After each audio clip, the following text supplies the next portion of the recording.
আসসালামু আলাইকুম। অন্য মঞ্চের আলোচনায় আপনাদের সকলকে আমন্ত্রণ জানাচ্ছি। প্রিয় দর্শক, আজ আমাদের সঙ্গে আমন্ত্রিত অতিথি হিসেবে আছেন পশ্চিমবঙ্গের নবগঠিত সরকার একটা আদেশ জারি করলো, এমন একটা আদেশ যেটা পশ্চিমবঙ্গের রাজনৈতিক প্রশাসনিক তো বটেই, পশ্চিমবঙ্গের রাজনৈতিক জীবনেও যার একটা বড় প্রভাব পড়ার সম্ভাবনা আছে। এখনো পর্যন্ত আমি দেখলাম না যে এই বিষয়টা নিয়ে খুব বেশি আলোচনা কোনো মিডিয়াতে হচ্ছে, কিন্তু অবশ্যম্ভাবেই আগামী দিনে এর একটা বড় প্রভাব আসবে। কেন আসবে, কিভাবে আসবে এবং আদেশটা কি, সেটা নিয়ে এখনকার আলোচনা। আজ 14ই মে পশ্চিমবঙ্গের নবগঠিত বিজেপি সরকার গোহত্যা নিয়ন্ত্রণ নিয়ে 8 দফা নির্দেশিকা জারি করল। নির্দেশিকাটি নতুন, তবে যে আইনের ওপর ভিত্তি করে এই নির্দেশিকা জারি হলো সেটা পুরনো, বলা যায় বহু পুরনো। আইনটি হলো পশ্চিমবঙ্গ পশু জবাই নিয়ন্ত্রণ আইন 1950। মানে আইনটি আজকের নয়, 1950-এর আইন।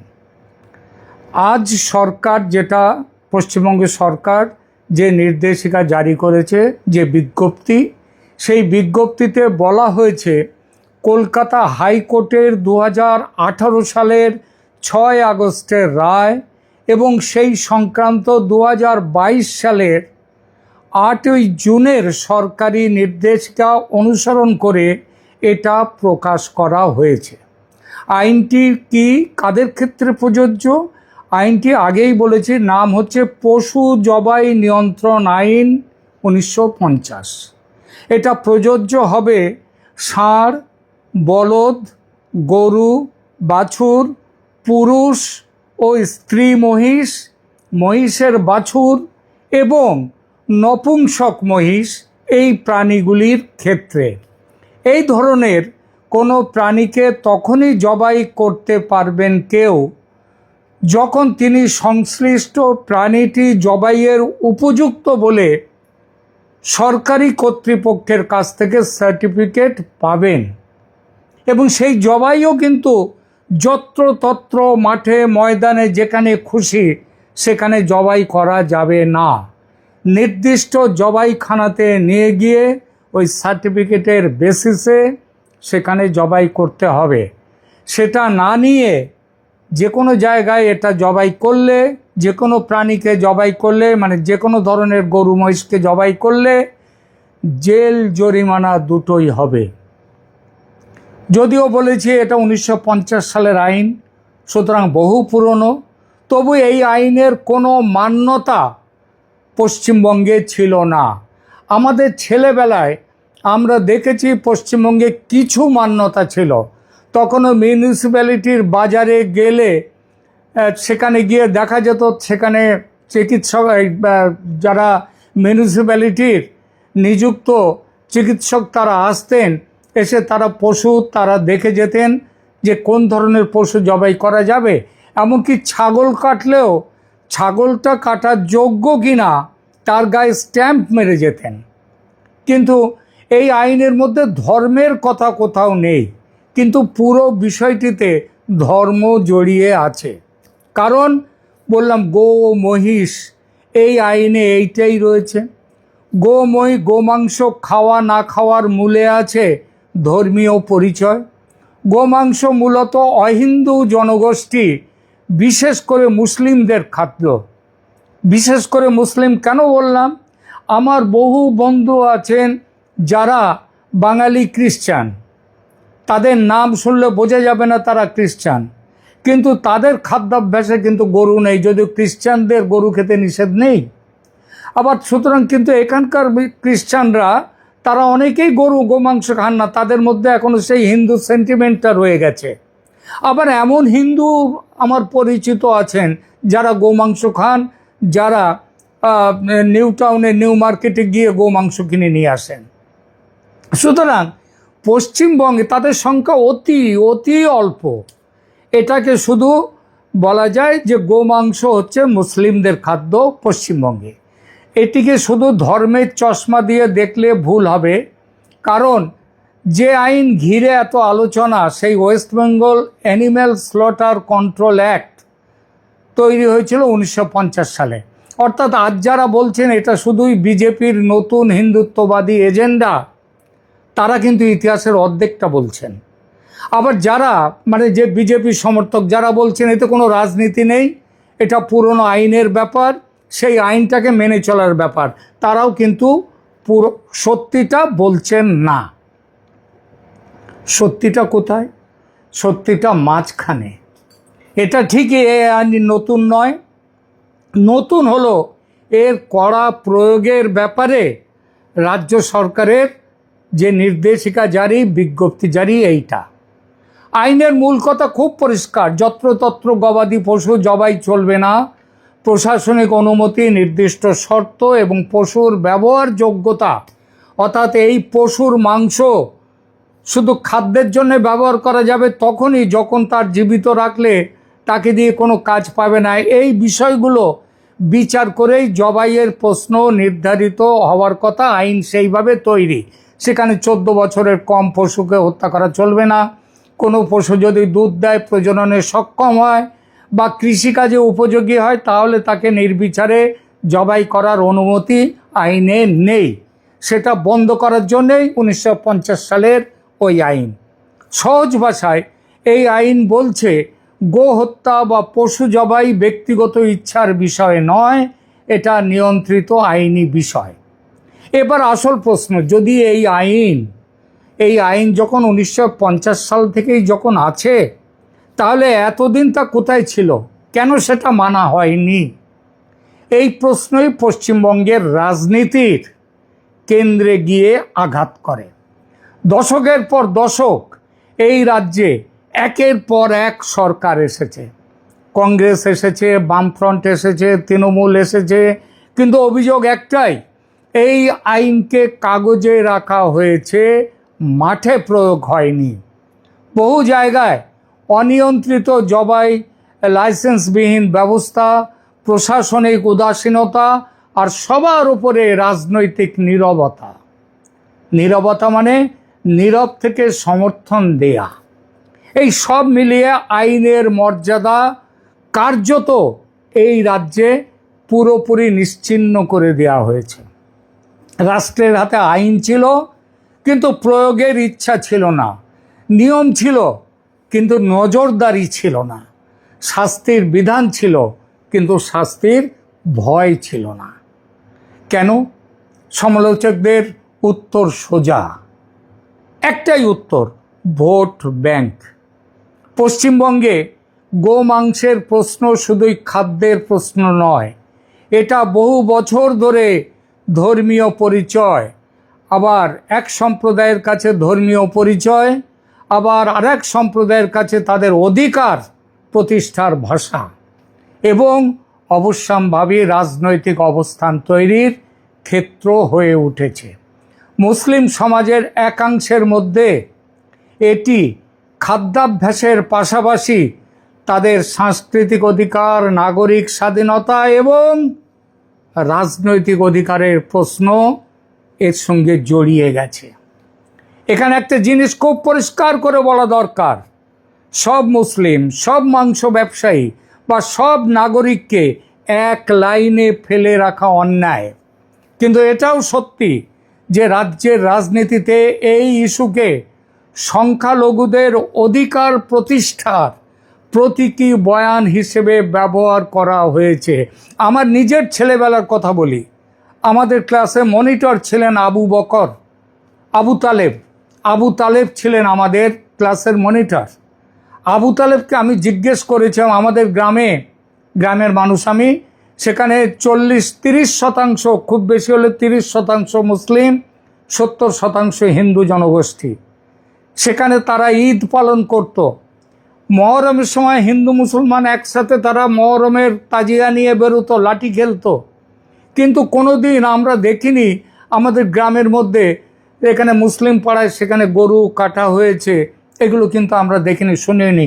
আমি একবার আবু তালেবকে, আমার বন্ধুকে জিজ্ঞেস করেছিলাম যে তোমরা গরু কখন কাটো, গরু কখন কাটো, তো কখন? বলেছে আমরা গরু কাটি না, গরু খাই না। তার একটাই অর্থ, তারা হিন্দু মানসিকতাকে সম্মান দিত। তারা মনে করতো, তখনকার মুসলমানরা, আজ থেকে 60 বছর আগের মুসলমানরা, তারা মনে করত যে হিন্দুদের গরুকে তারা দেবতা বলে জ্ঞান করে, সুতরাং আমরা এমন কিছু করব না যাতে তাদের মানসিকতায় লাগে। কিন্তু ক্রমশ এই ধারণার পরিবর্তন হয়ে গেছে, এবং এর মূলে যত না আছে মুসলমানরা, তার থেকে বেশি আছে আমাদের মুসলমানদের ভোট পাওয়ার জন্যে আমাদের রাজনৈতিক নেতাদের নচ্ছার, তাদের ন্যাক্কারজনক তাদেরকে ব্যবহার করা। এবং এই জায়গাতেই সরকারি প্রশ্রয়ের অভিযোগে এই রাজ্যে আজকে যত্রতত্র গোমাংস, গরু কাটা হচ্ছে, যেখানে সেখানে, গায়ে গঞ্জে। আমি এমনও দেখেছি মন্দির থেকে 100 গজও দূরে নয়, গরু কাটা হচ্ছে সেখানে। এবং হিন্দুদের মানসিকতায় লাগছে। আজকে হিন্দু মুসলমান যে একটা পরিষ্কার বিভাজনের জায়গায় এসছে এই রাজ্যে, তার পেছনে কিন্তু এই ধরনের ঘটনা, এই গো হত্যা কিন্তু একটা বড় জিনিস। সমালোচকদের বক্তব্য হচ্ছে প্রশাসন বহু ক্ষেত্রে বেআইনি বা অনিয়ন্ত্রিত জবাইয়ের বিরুদ্ধে চোখ বুজে থেকেছে, কারণ কঠোর পদক্ষেপ নিলে ভোটে তার মূল্য দিতে হতে পারত। অর্থাৎ আইনের প্রয়োগ হয়নি শুধু প্রশাসনিক দুর্বলতা নয়, রাজনৈতিক দিক দিয়েও।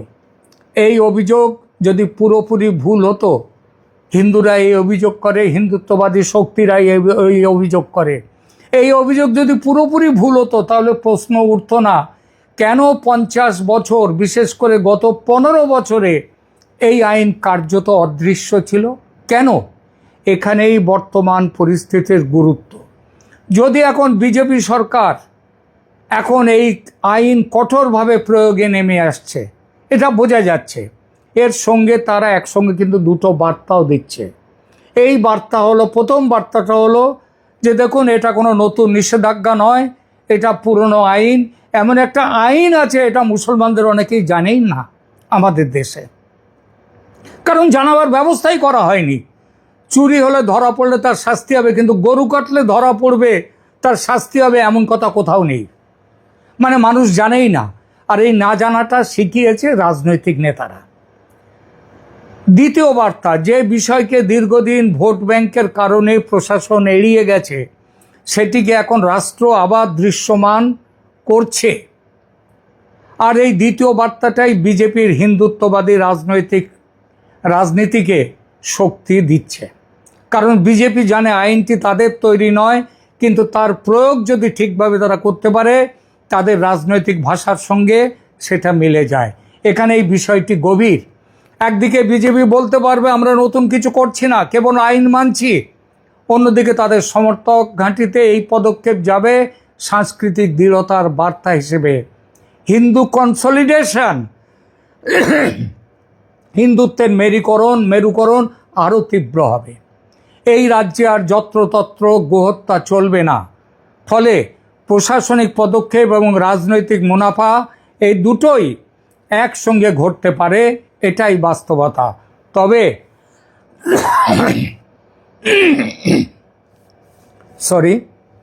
তবে এখানেও একটি সতর্কতা জরুরি।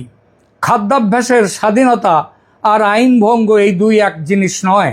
কেউ গোমাংস খান কি খান না, সেটি এক সামাজিক ও সাংস্কৃতিক প্রশ্ন, তার খাদ্যাভ্যাসের প্রশ্ন। কিন্তু যদি বিদ্যমান আইন বলে নির্দিষ্ট নিয়ম ছাড়া জবাই করা যাবে না, তাহলে ওই আমার খাদ্যের অধিকার, সেই অধিকার রক্ষার নামে বেআইনি জবাই বৈধ হয়ে যায় না। অর্থাৎ যে আইন প্রয়োগ যদি করা হয়, তাহলে সেই আইনের বিরোধিতা করা যাবে না। গণতন্ত্রে অধিকার আছে, কিন্তু সেই অধিকারও আইনের ভেতরে থেকে চর্চা করতে হবে। রাষ্ট্রকে যদি চ্যালেঞ্জ করতেই হয়, আদালতে যান, আইনসভায় যান, বা সাংবিধানিক পথে তা করুন, কিন্তু রাস্তায় অরাজকতা করে চলা যাবে না। এটা যেমন ঠিক, তো আবার এটাও ঠিক, আইন প্রয়োগ যদি শুধু বেছে বেছে করা হয়, তাহলে সেই আইনই অবিশ্বাসের কারণ হয়ে দাঁড়ায়। যদি সত্যি সরকার আইনের শাসন চায় তবে তাকে সব ক্ষেত্রেই একই কঠোরতা দেখাতে হবে। অবৈধ জবাইখানা নিষিদ্ধ করতে হবে, লাইসেন্সহীন ব্যবসা, স্বাস্থ্যবিধি লঙ্ঘন, পশু পাচার, সব দিকে আইনের কঠোরতা আনতে হবে। কেবল রাজনৈতিকভাবে সুবিধাজনক জায়গায় শক্তি দেখালে মানুষ সেটাকে আইন নয়, সেটাকে আইনের আড়ালে অন্য রাজনৈতিক কৌশল বলে দেখবে। তাই এই বিতর্কের ভাষাটা এটাই হওয়া উচিত। এই আইন বিজেপির বানানো নয়, এই আইন বহু পুরনো, এই আইন দীর্ঘদিন উপেক্ষিত ছিল। এই উপেক্ষার পেছনে প্রশাসনিক ব্যর্থতা যেমন ছিল তেমনই ছিল ভোট ব্যাংকের রাজনীতি। আর আজ তার কঠোর প্রয়োগ বিজেপির হিন্দুত্ববাদী অবস্থানকে নিঃসন্দেহে রাজনৈতিক শক্তি দেবে। অর্থাৎ দুটোই একসাথে সত্যি এবং দুটোই সত্যি। প্রথম সত্য সেটা হলো আইনের শিকড় রয়েছে ইতিহাসে। দ্বিতীয় সত্য তার বর্তমান প্রয়োগ রয়েছে বর্তমানের রাজনীতিতে। পশ্চিমবঙ্গের মানুষের এখন আবেগ দিয়ে নয়, যুক্তি দিয়ে বিচার করা দরকার।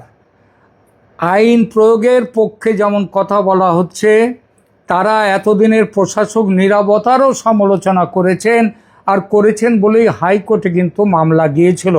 আর হাইকোর্ট তারা বলে দিয়েছে যে যেখানে সেখানে গোহত্যা চলবে না। যারা আজ এই আইনের বিরোধিতা করবেন তাদেরও স্বীকার করতে হবে যে পুরনো আইনকে বছরের পর বছর অকার্যকর করে রাখা হয়েছে, আর আইন ভাঙাটা কোনো অধিকারের কথা হতে পারে না। যতক্ষণ সেটা আইন আছে ততক্ষণ সেটা মানতে হবে। রাষ্ট্র যদি সত্যি আইন মানাতে চায় তাহলে সেটি হতে হবে স্বচ্ছ, সমান এবং আইনি সীমার মধ্যে। কিন্তু যদি এই প্রয়োগ কেবল মেরুকরণের হাতিয়ার হয়, নানাভাবে কিন্তু হওয়ার সুযোগ আছে। বলেই দিতে পারে যে এই প্রাণীকে হত্যার উপযুক্ত নয়, অর্থাৎ সার্টিফিকেট যদি না দেওয়া হয় তাহলে সেটা করা যাবে না।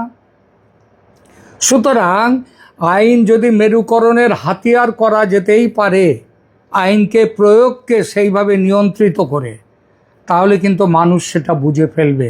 পশ্চিমবঙ্গের রাজনীতি আজ সেই মোড়ে দাঁড়িয়ে যেখানে গোহত্যার প্রশ্ন শুধু ধর্মের প্রশ্ন নয়, শুধু খাদ্যের প্রশ্ন নয়, এটা অধিকারের প্রশ্ন যেমন, তেমনি এটা আইনের শাসন, ভোট ব্যাংকের রাজনীতি এবং সাংস্কৃতিক আধিপত্যের সংঘর্ষে পরিণত হয়েছে। আর এই কারণেই 1950 সালের একটি আইন 2026-এ এসে হঠাৎ আবার রাজনৈতিক বিস্ফোরণের কেন্দ্রে এসে হাজির হয়েছে। তবু আমি মনে করি বিস্ফোরণ হবে না এই কারণেই, কারণ নতুন বাস্তবিকতাকে মানতে হবে। শুধু মুসলিমরা মানবেন না, মানতে হবে হিন্দুদেরও। কেন মানতে হবে? হ্যাঁ, মানার একটাই কারণ হচ্ছে, মুসলিমরা যদি মনে করেন এইটা নিয়ে তারা দেশব্যাপী আন্দোলন করবেন, কিন্তু সে আন্দোলন কোনো কার্যকর সফল হবে না। তালাকের বিরুদ্ধে, 3 তালাকের বিরুদ্ধে আন্দোলন করেছেন, কিছু করতে পারেননি। আন্দোলন করেছেন ওয়াকফ আইনের বিরুদ্ধে, সংশোধনের বিরুদ্ধে, কিচ্ছু করতে পারেননি। এই পশ্চিমবঙ্গে এসআইআরের বিরুদ্ধে তৎকালীন রাজ্য সরকারের সঙ্গে মুসলিমরাও নেমে এসেছেন রাস্তায়, কিচ্ছু করতে পারেননি। অর্থাৎ মনে রাখবেন, আপনার বিরুদ্ধে শুধু রাষ্ট্রীয় প্রশাসন নেই, আপনার বিরুদ্ধে একটা বড় সম্প্রদায়, যারা এই রাজ্যের 70% মানুষ, তাদের সেন্টিমেন্টকে গুরুত্ব দিতে হবে। গোবধ করুন, গরুকে জবাই করুন, কিন্তু নির্দিষ্ট জায়গায়, নির্দিষ্ট আইন মেনে। আবার এই আইনটা অর্থাৎ ঠিক মতো যাতে মিউনিসিপ্যালিটিতে, সেখানে স্বাস্থ্য অধিকর্তার, প্রাণী সম্পদ অধিকর্তারা যাতে যথেষ্ট সার্টিফিকেট দিতে পারেন, এবং সেই সার্টিফিকেট যাতে রাজনীতি না হয়ে সেটা যাতে সত্যের ওপরে ভিত্তি করে হয়, সেই ব্যবস্থাও কিন্তু পশ্চিমবঙ্গ সরকারকে করতে হবে। অকারণে আমরা সবাই জানি গত 50 বছর ধরে পশ্চিমবঙ্গে অনেক মানে কি বলবো খারাপ কাজ হয়েছে। প্রথমে 34 বছর বামফ্রন্টের, আর পরে 15 বছর মমতা সরকার এই রাজ্যটাকে একেবারে দুর্নীতি, অনাচার, কুশাসন, অপশাসনের আড়ত করে তুলেছে, অপশাসনের কেন্দ্রে নিয়ে গেছে এই রাজ্যকে। সেখান থেকে বেরিয়ে আসতে হবে। আর সব কাজ একসাথে ধরা যায় না। এই সরকার এই কাজটি করেছে, যার যথেষ্ট গুরুত্ব আছে। আমরা মনে করব আইনের শাসনটাই বড় হোক। কারোর ধর্মের পরিচয়, কারোর অধিকার রক্ষার জন্যে আইনের বিরোধিতা কেউ যেন না করেন, এই আশা রেখেই এই প্রতিবেদন শেষ করছি। ধন্যবাদ।